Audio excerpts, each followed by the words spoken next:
El asesino que aterrorizó a la Ciudad de México, Agustín Salas del Valle. El lugar es la Ciudad de México entre los años 1989 y 1993.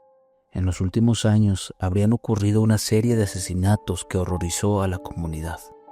Las víctimas eran mujeres, trabajadoras sexuales que eran encontradas en hoteles asesinadas de una forma despiadada. Lo desalentador fue que la policía no pudiera identificar al responsable, a pesar del número de víctimas. En este video veremos la historia de Agustín Salas del Valle, bautizado por la prensa como Jack el Estrangulador. La Ciudad de México a finales de los años 80 era una ciudad caótica, llena de contrastes por el desarrollo urbano acelerado, la pobreza y la inseguridad en aumento, también una policía limitada en cuanto a investigación de delitos. Las trabajadoras sexuales eran aún más vulnerables, carecían de protección y si llegaban a desaparecer eran muy pocas las ocasiones en las que se les daba la atención necesaria a los casos. También hay que mencionar que su trabajo estaba estigmatizado.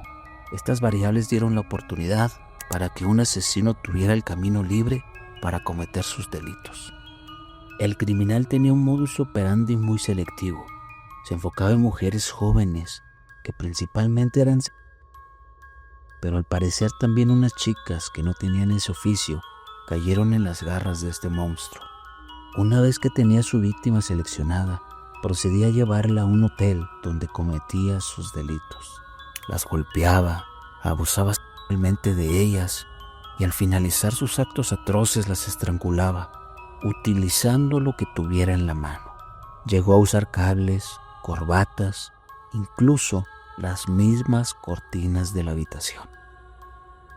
Aunque la mayoría de las veces utilizó la estrangulación, algunos reportes señalan que llegó a utilizar picahielos, botellas y cuchillos para arrebatar vidas. Las jóvenes eran encontradas envueltas en cobija o escondidas debajo de la cama. Para hacerlo aún más perturbador, al menos en alguna ocasión el criminal llegó a poner con un labial en un espejo la palabra volveré. El primer caso registrado fue en el año de 1989. El lugar, un hotel llamado Magnolia, ubicado en la colonia Guerrero, y desde ahí comenzó toda esta ola de asesinatos, los cuales se tiene muy poco registro. En ocasiones varía y no se tiene el día preciso o la edad de la víctima, pero aquí están los que logramos investigar según algunas fuentes. Para el año de 1990, en el Hotel Colombia, una víctima fue encontrada con signos de tortura y estrangulación, encontrada con un picahielo en el cuello.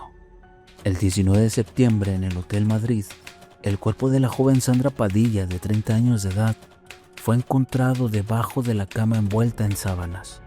Su cuerpo daba señales de golpes y estrangulación, dicha estrangulación realizada con la correa de un bolso.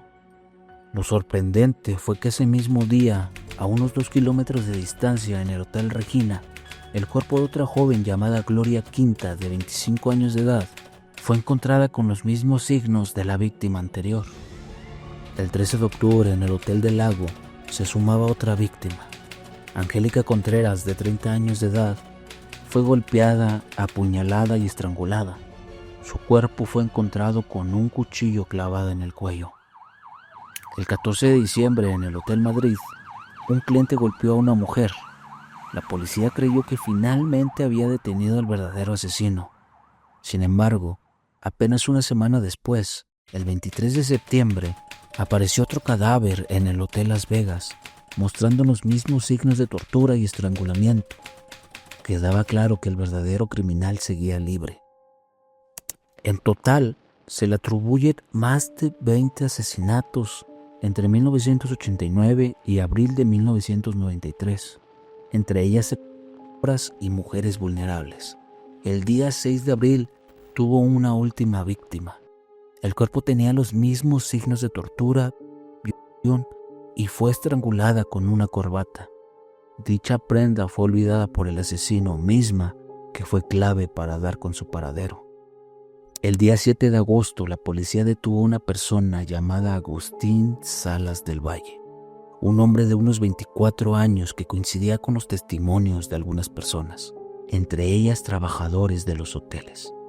Utilizaron los testimonios junto con la corbata que dejó olvidada para usarlo en su contra. Una simple corbata olvidada en la escena del crimen se convirtió en la pieza clave que permitió la captura del asesino. A veces incluso los detalles más pequeños no pueden escapar de la justicia.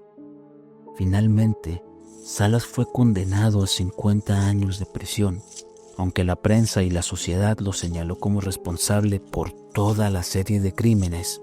Debido al obvio patrón en todos los actos, lamentablemente solo se le pudo atribuir un solo crimen. Aún así, para muchos fue el final de una pesadilla, pero dejando algunas dudas en este proceso. ¿Salas fue la única persona que cometió los crímenes, o es que había más de un asesino que operaba por la zona? Desafortunadamente, algunos casos no tuvieron solución y siguen siendo un misterio hasta el día de hoy.